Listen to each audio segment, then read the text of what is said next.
Hello students, I welcome you all to my YouTube channel ePolitical Science. Today we are going to discuss a very important topic,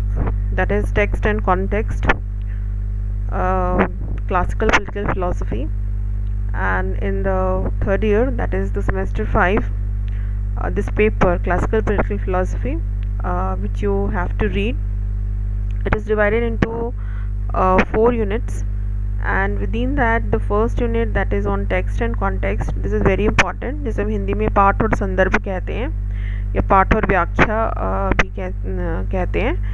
कि पाठन कैसे कर सकते हैं और उसकी व्याख्या कैसे होती है। और क्योंकि ये पहली बार आप लोग पढ़ रहे होगे after first year, second year, third year, because this topic has not yet been explored to an extent, और क्योंकि ये सुन के भी थोड़ा सा डिफरेंट लग रहा है, बट आप जैसे इसको समझने की कोशिश करते हैं तो you will be able to grasp it, provided you have to refer good readings and you have to attend your classes regularly. So let us start with this topic on text and context. So what is text and what is context, and what importance does it have in classical political philosophy, और जिसे हम हिंदी में पाश्चात्य राजनीतिक दर्शन हम कहते हैं, क्योंकि जो भी वेस्टर्न पॉलिटिकल फिलॉसफी है जिसमें you have to read about the Plato, Aristotle, Machiavelli, Hobbes and Locke, okay, यही है इसमें डिवीज़न। और दो इट अपियर्स टू बी थोड़ा सा theoretical, but if you try to read properly and understand and write a lot, you will obviously do well in your exams. So on the demand of students, I just brought this topic. We would be continuing with this classical political philosophy in our next YouTube episodes also. So I will bring some other thinker, and I will try to relate it with how text and context is important and why we are studying this particular topic in the very first unit. पहले ही unit में इसको क्यों introduce किया गया है, बहुत ज़रूरी है, क्योंकि कोई भी टेक्स्ट, चाहे आप हॉब्स का पढ़ें, लॉक का पढ़ें, अरिस्टो का पढ़ें, जॉन रॉल्स का पढ़ें, किसी के कोई भी टेक्स्ट को जब हम पढ़ते हैं तो पहली बात पढ़ने की क्या आवश्यकता है, और जब पढ़ते हैं तो पढ़ने के बाद उसको क्या इंटरप्रेट करना ज़रूरी है, या इंटरप्रिटेशन से क्या फ़ायदे हैं, किस तरह से हम इंटरप्रेट कर सकते हैं। तो ये सारी बातें हैं जो टेक्स्ट और कॉन्टेक्स्ट में समझाया गया है, और मैंने क्लास में भी समझाया था। बहुत लोग हो सकता है कि you must not have attended the classes, you can just grasp that. So why reading a text is important, तो हम पहले हम इस जो क्वेश्चन है इसका आंसर हम समझेंगे। It helps one to understand, okay, समझने में हमें हेल्प करता है। Helps to compare, comparison. अब मैंने जो दूसरा स्लाइड बनाया, नेक्स्ट स्लाइड, उसमें हिंदी में ट्रांसलेटेड वो जो है कंटेंट दिया हुआ है, you can note it from there, but पहले इसको समझने की कोशिश करते हैं। अंडरस्टैंड से यहाँ मतलब है समझने में हेल्प करता है। फॉर एग्ज़ाम्पल मैं अगर उदाहरण लूँ एक कोई टेक्स्ट का, फॉर एग्ज़ाम्पल हिंद स्वराज, ठीक है, गांधी ने हिंद स्वराज 3 जो लैंग्वेज में प्रकाशित हुई, 1906 में हिंद स्वराज आई। हिंद स्वराज के अंदर जो पाठ है, हिंद स्वराज जो पाठ है, उसमें जो लेखक है और जो पाठक हैं, उन दोनों के बीच में जो डिस्कशन हो रहा है वो बहुत इम्पॉर्टेंट है, और इन डिस्कशन के थ्रू चीज़ें आ रही हैं बाहर निकल के कि रीडर क्या एक्सपेक्ट कर रहा है या समझ रहा है, और जो ऑथर है उसने किस पॉइंट ऑफ व्यू से चीज़ों को लिखा है, राइटर ने किस पॉइंट ऑफ व्यू से लिखा है। तो बेसिकली ये उन दोनों के बीच में जो डायलॉग्स हैं उसको लेके सामने आता है, किसी भी संदर्भ में हो सकता है वो। फॉर एग्ज़ाम्पल हिंद स्वराज में basically it is a critic of modern civilisation, और मॉडर्न सिविलाइजेशन से रिलेट करके गांधी ने काफ़ी संदर्भों को जोड़ा है, बहुत बहुआयामी संदर्भ है उसमें, किसी एक चीज़ों से हम उसे नहीं जोड़ सकते। तो उसी तरह से चाहे आप जॉन रॉल्स की थ्योरी देख लीजिए, theory of justice, theory of justice में बहुत सारी बातें हैं, एक्सप्लेनेशंस हैं इसके अंदर, किसी एक संदर्भ को हम उससे नहीं जोड़ सकते कि भाई मैंने बोल दिया कि लिबरलिज्म के पॉइंट ऑफ व्यू से ही जॉन रॉल्स ने अपनी बातों को समझाया है,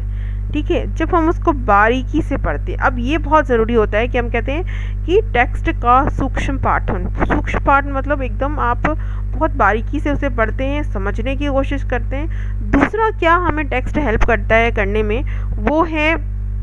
it helps to compare, comparison में हमें हेल्प करता है, तुलना में हमें हेल्प कर सकता है। क्यों? क्योंकि फॉर एग्जांपल अगर हम जॉन रॉल्स की थ्योरी, मैंने अभी जॉन रॉल्स का एग्जांपल दिया, पॉलिटिकल थ्योरी आपने सब पढ़ा होगा फर्स्ट ईयर में,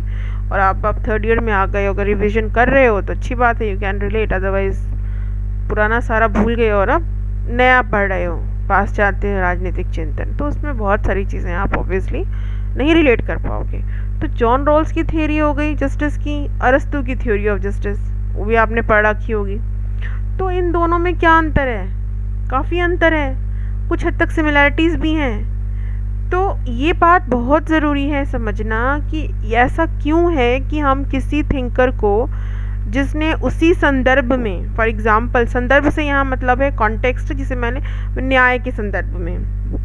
अरस्तु ने न्याय के संदर्भ में सिद्धांत दिया, ठीक है।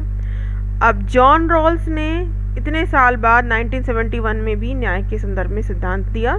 जिसमें बहुत हद तक जो है, कुछ हद तक, सॉरी बहुत हद तक नहीं, कुछ हद तक सिमिलैरिटीज़ थी और काफ़ी हद तक डिफरेंसेस था। अलग तरीके से उन्होंने पर्सपेक्टिव से समझाने की बात की। ऐसा क्या होता है कि जो नए थिंकर हैं पुराने थिंकर को कोट करते हैं या पुरानी बातों के द्वारा हमें चीज़ों को समझाते हैं? क्योंकि जितने भी फिलोसफर्स हैं, मैंने आपको इस क्लास में भी एक बहुत अच्छा बताया होगा कि every philosopher is a child of his own time. अपने समय में जो उन्होंने बातें कहीं, जो बातें लिखी, बताई, समझाई और रिलेट किया, वो हो सकता है आज के दौर में, आज के समसामयिक समय में उस तरह से रेलेवेंट ना हो, क्योंकि समय वो नहीं है, काल वो नहीं है, पीरियड चेंज हो गया है, संदर्भ भी चेंज हो गया है, लोगों की बहुत हद तक माइंडसेट भी धीरे धीरे चेंज हो रही है। तो ये जो परिवर्तनशील जो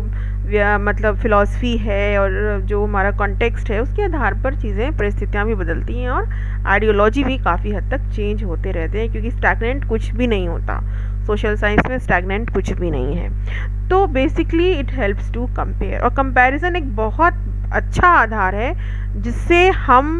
मतलब किसी भी चाहे किताब हो, चाहे थियरी हो, चाहे आइडियोलॉजी हो, उसमें हम उसे कंपेयर करके ये नहीं निकालते कि हम ये रिडंडेंट है, ये थ्योरी रिडंडेंट है, बल्कि हम ये समझने की कोशिश करते हैं कि इन दोनों चीज़ों में बेसिक क्या अंतर है, क्या अच्छाई है, क्या बुराई है, किस तरह से हम आगे, इसका क्या फ्यूचर पर्सपेक्टिव है। तो comparison is also multi perspective and बहुआयामी होता है, ये समझना बहुत ज़रूरी है। और जब हम टेक्स्ट को रीड करते हैं, कोई भी टेक्स्ट को रीड करते हैं, आप गांधी का मैंने बोला, आप नेहरू का बोल सकती हो, अम्बेडकर का बोलो, कोई भी टेक्स्ट को आप जब रीड करते हो तो वो हमें कंपैरिजन में भी हेल्प करता है। दूसरा, थर्ड है, tries to derive the relevance. ये बहुत इंपॉर्टेंट है, जिसे हम कहते हैं कि क्या उसका महत्व है समसामयिक समय में, क्या उसका महत्व है, रेलेवेंस क्या है, सार्थकता क्या है। तो अब रेलेवेंस को अगर हम समझने की कोशिश करें तो हम आज बोलेंगे कि मे बी गांधी का स्वराज या गांधी के बहुत सारे ऐसे कॉन्सेप्ट हैं वो कुछ हद तक रेलेवेंट ना हो, या उनके अंदर उनके लिमिटेशंस बहुत ज़्यादा हों, ठीक है। अगर हम प्लेटो के दार्शनिक राजा की बात करें तो वो कैसे रेलेवेंट है। अगर हम अरस्तु की सिटीजनशिप की बात करें जिसमें उन्होंने लिमिटेशंस की बात की है, कुछ लोगों के लिए नागरिकता को लिमिट कर दिया, सीमित कर दिया, तो किस हद तक वो आज रेलेवेंट है या ऐसे ही होना चाहिए, बदलाव होने चाहिए। और आज जो सिटीजनशिप की हम बात करते हैं, ग्लोबल सिटीजनशिप की बात करते हैं, यूनिवर्सल सिटीजनशिप की बात करते हैं, मल्टीकल्चरल सिटीजनशिप की बात करते हैं, तो कैसे डिफरेंट है।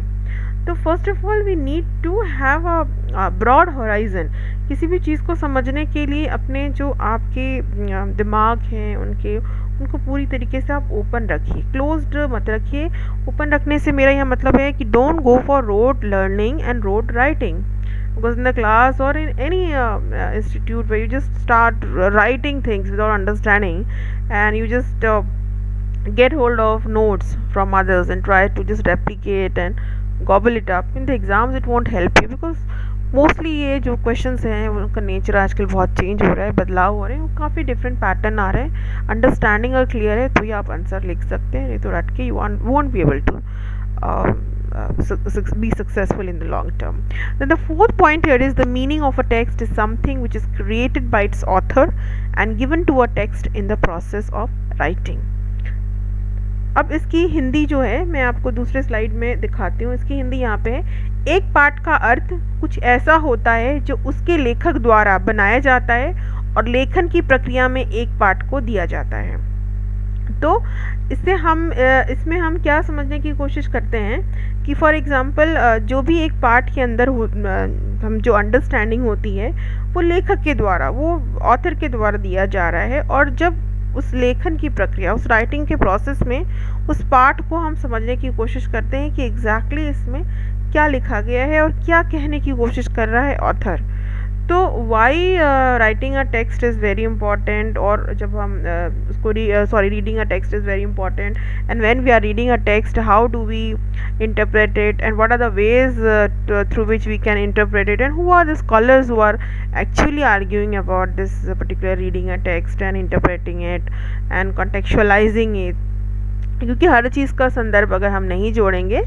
तो वो वेग होगा, वो आइडिया ही बिल्कुल वेग होगा, उसको हम कहीं किसी के साथ जोड़ नहीं सकते, हम समझ नहीं सकते, उसका फ्यूचर पर्सपेक्टिव नहीं होगा, और लॉन्ग टर्म में भी हम आने वाले जो भी जनरेशन्स हैं, जो आज जैसे हमने पहले पॉलिटिकल फ़िलासफ़ी में क्या रहा और आज की पॉलिटिकल फ़िलासफ़ी में क्या है, धीरे धीरे काफ़ी बदलाव हो रहा है। तो हम आज को सिर्फ अगर समझें और पुराने के जो फ़िलासफ़ी है उसको अगर हम भूल जाएं तो हम रिलेट नहीं कर पाएंगे, और बहुत हद तक आज की फ़िलासफ़ी पुरानी फ़िलासफ़ी से ही ली गई है। तो ये सारी बातें हैं जो टेक्स्ट को पढ़ने से हमें पता चलता है और हम उसको रिलेट कर पाते हैं, हम कॉन्टेक्चुअलाइज करते हैं। और इसमें आप दो थिंकर जो बहुत इंपॉर्टेंट है वो टेरेंस बॉल और क्विंटन स्किनर, इन्होंने एक्सटेंसिवली बात की है कि रीडिंग अ टेक्स्ट कैसे हम टेक्स्ट को हम पाठ का सूक्ष्म आधार क्या है, कैसे हम पाठ को सूक्ष्म उसका पठन करें, और उसके बाद हम उसकी व्याख्या क्यों करें, व्याख्या की आवश्यकता क्यों है। तो ये दो स्कॉलर ने बहुत मतलब एक्सटेंसिवली अपने जो है विस्तार पूर्वक जिसे हम कहते हैं अपने लेखन में समझाया है। और आप जो भी बुक रेफ़र कर रहे हैं क्लासिकल पॉलिटिकल फ़िलासफ़ी की, इफ़ यू आर ऑनलाइन अगर आप कर रहे हो, जैसे फॉर एग्ज़ाम्पल ओपी गौबा की भी किताब है इसके अंदर, मॉडर्न पॉलिटिकल फ़िलासफ़ी के अंदर प्लेटो टू मार्क्स, आर.एम. भगत की भी आती है। अब और भी जो भी है, या एक एक टॉपिक के लिए आप ऐसे अगर चाहो तो आप रीड कर सकते हो। इनफैक्ट आप अगर चाहो तो कुसुम लता चड्ढा की किताब है, उसमें ये टॉपिक जो पहला जो टॉपिक है टेक्स्ट एंड कॉन्टेक्स्ट, वो अच्छे से दिया है। हालांकि इग्नू के मटेरियल्स होंगे इसमें और डिस्टेंस लर्निंग के भी कंटेंट होता है इसमें, बट देन मुझे एक बुक में ये सारे टॉपिक्स एक साथ नहीं मिला है, और मुझे नहीं लगता कि आपको मिला होगा। तो आप एक एक टॉपिक को अलग अलग तरीके से देखिए, और जैसे क्लास में हो रहा है उसको समझने की कोशिश कीजिए, उसमें क्वेश्चंस कैसे आ रहे हैं, just try to find it out and then practice a lot, and then you can put your comments also if you like this topic here, if you could understand the text and context। अगर आप तथ्य और व्याख्या को समझने में अगर आपको इस वीडियो से हेल्प हुआ है तो please like this and subscribe and share with your friends, and again as soon as possible, it is possible, I will come up with the other part of the classical political philosophy, maybe on Plato idea of forms, theory of forms, and philosopher king, so that it can help you to summarize things and how you can understand a topic properly. First of all, it is very important to understand a topic, and if you are able to understand a topic, then only you can get the content, the material, and the further thing which goes on. So best of luck to all of you. Do well and stay connected. Thank you.